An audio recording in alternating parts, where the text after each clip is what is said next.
It's the return of the cheap Chinese king of the Moctober world, the ROCKROOSTERs, and I cut these apart a couple years ago and was pleasantly surprised at how many good materials and components they pack into such a cheap and affordable boot. But since then, they've allegedly changed some things, swapped some stuff around, so we're going to cut this thing in half, run it through all of our tests to really see if these still are the cheap Chinese king of the Moctober world. Are they the best Amazon cheap boots that you can buy? Are these improvements that they made actually improvements, or do they just make the boot worse? And thanks to HelloFresh for sponsoring this video. And if you don't know who HelloFresh is, they deliver pre-portioned and ready-to-cook ingredients straight to your front door. And instead of having to look up recipes and go shopping, it's all in one package. So you just get all the ingredients, follow the instructions, make a delicious meal. And if you're like me, when I don't have time, I just end up eating the absolute worst food, whether it's just like junk food delivered to my door, the gas station, honestly, the majority of the time. And that's the thing I like about HelloFresh is I know it's healthy, I know where it's coming from, I know it's fresh, and the recipes are so easy. Even someone like me who's a terrible cook can still make them pretty easily. And to be honest, I don't cook every night, and I probably will never cook every night, but it is really nice to have that ritual and invest the time into something you eat so you actually appreciate it, and you do pick up some cooking skills along the way. I've definitely improved my cooking skills since doing HelloFresh. And all the recipes are still pretty easy because they have quick and easy options, including their 15-minute meals that take even less time than if you were to go out and buy food or have it delivered, and it can be 25% less expensive than takeout meals. So use the link in my description or go to hellofresh.com and use the code POGROSEOCT16 to get 16 free meals plus free shipping. And this offer is for new subscribers only, and it varies by plan across 9 boxes. So click the link in the description or scan the QR code on screen to check out HelloFresh and up your cooking game and your healthy eating game. And when I first heard about ROCKROOSTER and started to get to know the brand, I thought for sure it was just a new brand, made in China stuff, and trying to position as these American work boots.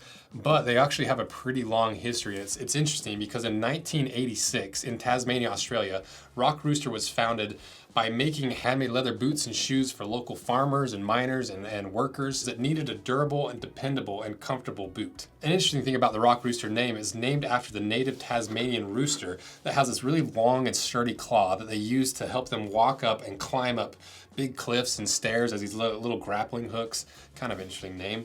So, and then throughout the next few decades, they continued to grow, improve their business, and expand their line. And then in the 1990s, they were thriving so much in the local Tasmania market that they started to expand and became a contract manufacturer for several other brands. And because of that new expansion and success, they started to look at international sales, international production, and started to expand the brand that way. And then throughout the early 2000s, they introduced their work boot line.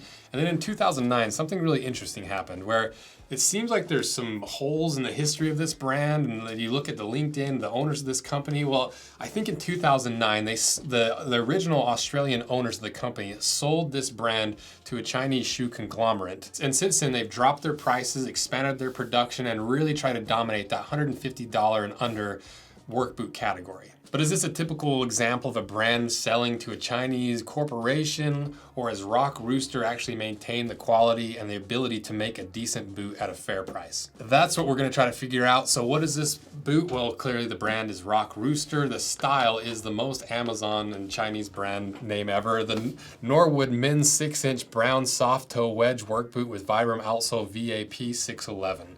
They weigh 1 pound, 12 ounces. They retail for $119 and they're made in China.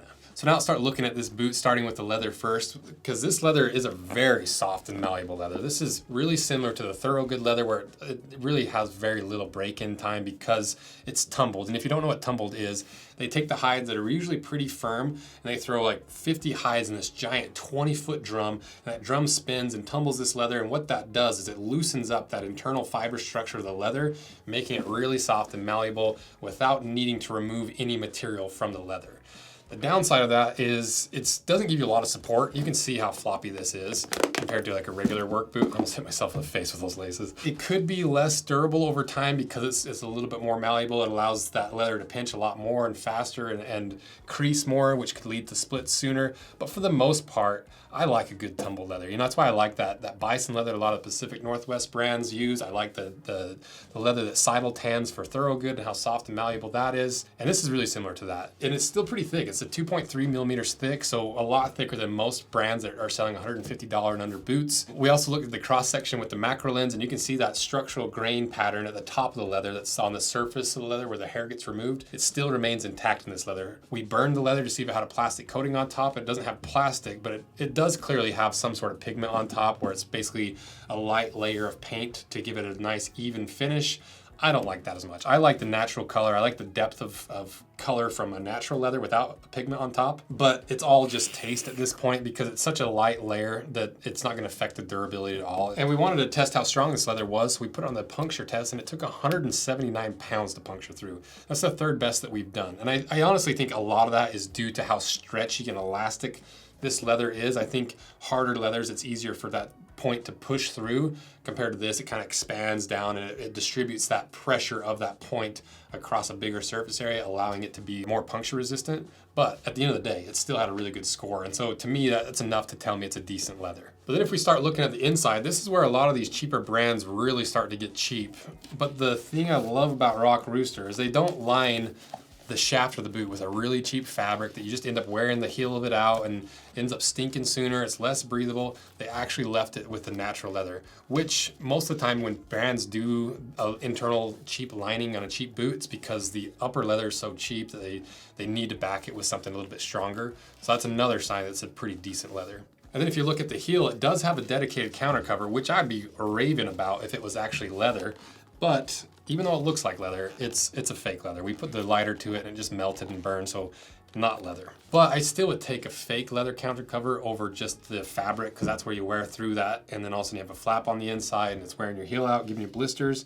I still would take that over fabric. And then for the only part that's actually lined is right here in the vamp. They call it their Cool Max lining. Allegedly it helps wick moisture from the inside of the boot. It makes it smell less. It makes your feet cooler. It's hard to say if that's true. A lot of times with this kind of stuff, like if there is any advantage, it's very marginal, and you might get some of those benefits. It's hard to know. But the craziest thing of this whole inside of this boot that they've definitely changed since the last one is, for some reason, they've just shoved an entire memory foam mattress in the inside of this boot. Look at this insole. This is like, and I don't know how thick it is. It's like an inch of just memory foam. Like when I was planning this video, I was sitting here playing with this like it's one of those stress balls, because it feels like it.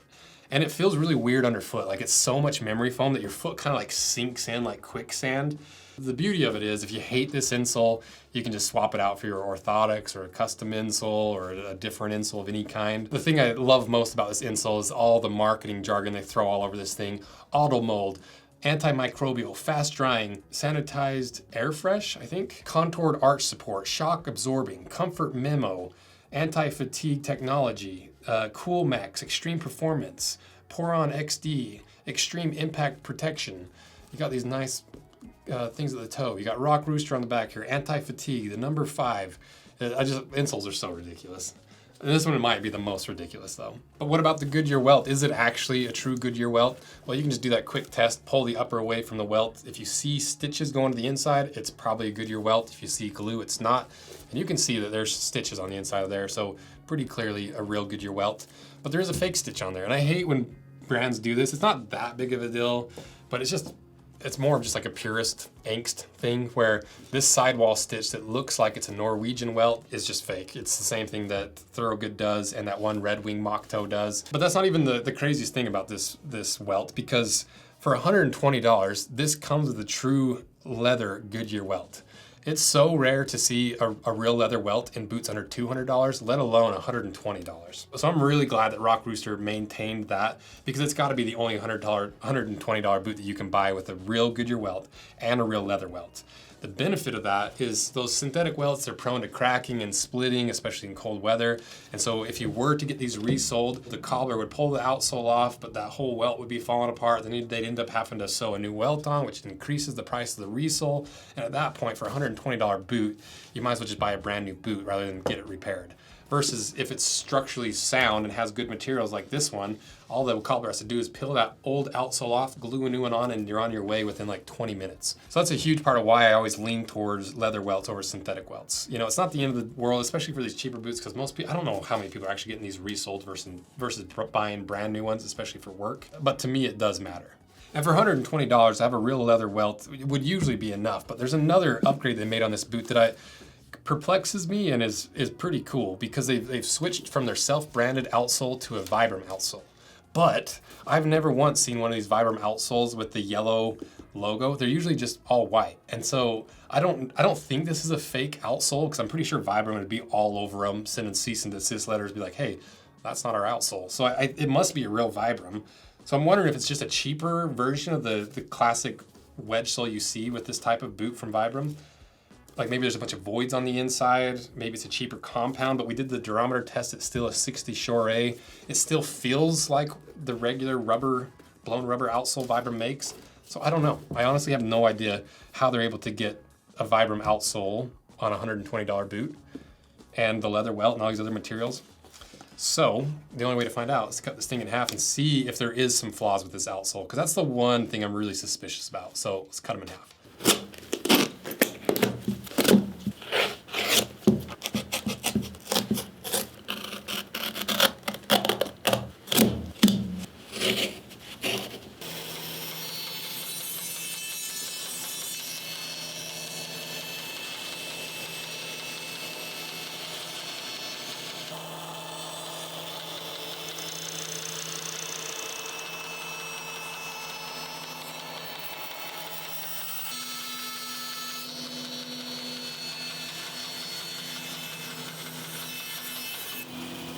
All right, we got them cut in half, so let's see what's inside.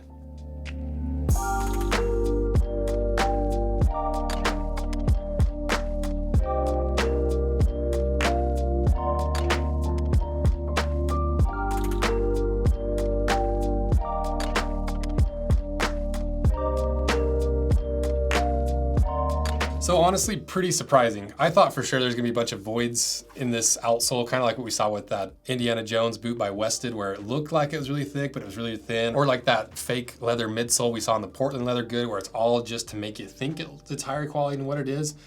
This is solid all the way through. That was really surprising to me. So it must just be a different version of the Vibram outsole. It doesn't seem like it's any better or worse than the typical. Maybe it's a slightly different compound, but still surprising. And then you can also see another crazy thing is it has a cork filling on the inside. For $120 to have all this stuff plus a cork filling is pretty wild. But the cork filling is not without its flaws, because it's clear that it's not like a hot press cork like you see in higher quality boots, or like rough cork that's laid in there. This is just a pre-cut section of cork that gets thrown in there, and that's why you can see there's a pretty big void at the heel and the toe. Do you get all the benefits from cork in this way? Not really. It's still gonna compress, it's still gonna shape the shape of your foot, but it's so thin and it's so spotty that you don't get the full benefits of it. And it's not really, it's still technically a cork filling, but it's like barely. You know, it's probably gonna feel about the same as a foam filling. And you can also see the leather shank in there, and we were right about that stitch holding that gimming together, and it is truly a Goodyear welt, and that welt is real leather. And another thing they've improved is they've changed the counter material from that more fragile, like plasticky counter to a cellulose counter that doesn't really break. This is what you see in like $200-300 boots. So is this boot worth $120? I think it is. It's really surprising that you can actually get decent leather, a Vibram outsole, cork filling, an unlined shaft, a leather welt, a true Goodyear welt construction, all for $120. It's honestly pretty surprising. But it's not without its flaws, because you have that cheaper counter cover, you have, in my opinion, ugly hardware that has the ROCKROOSTER branding all over it, you got that spotty cork, and a lot of people just don't like supporting Chinese brands that bought old school brands and playing this game where they drop the price of their product to outprice their competitors that are made in other countries. Some people just don't like that. But there's also, on the flip side, people that don't have $300 or $400 to invest in a higher quality boot, especially for work where they're depending on it for their job, and they just want something that is reliable and dependable for their livelihood, regardless of the price and where it's made. And that's what this boot is. It's a very well-built boot for $120. Is it a $300 boot? No. It's still like, if I were to guess at how much this boot cost, I honestly would probably say like $200, 150, 200. Honestly, probably $200. It's a pretty impressive boot. So what is this boot good for? Well, it's a really good, cheap work boot. I think it's something you could depend on, rely on.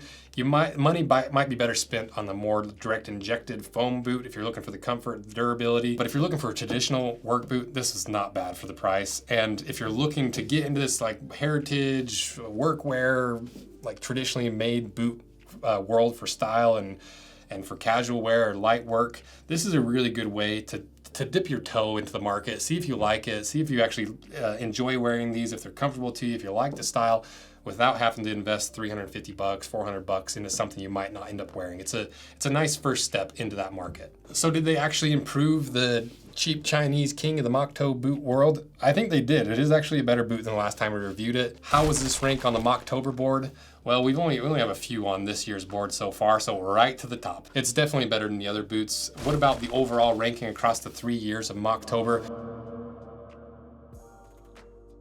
Would you rather have 2 pairs of Rock Roosters that you might have some issues with, might not be as comfortable, might not be as durable, but you can get 2 of them for the price of a pair of Danners or Carolinas or Thorogoods?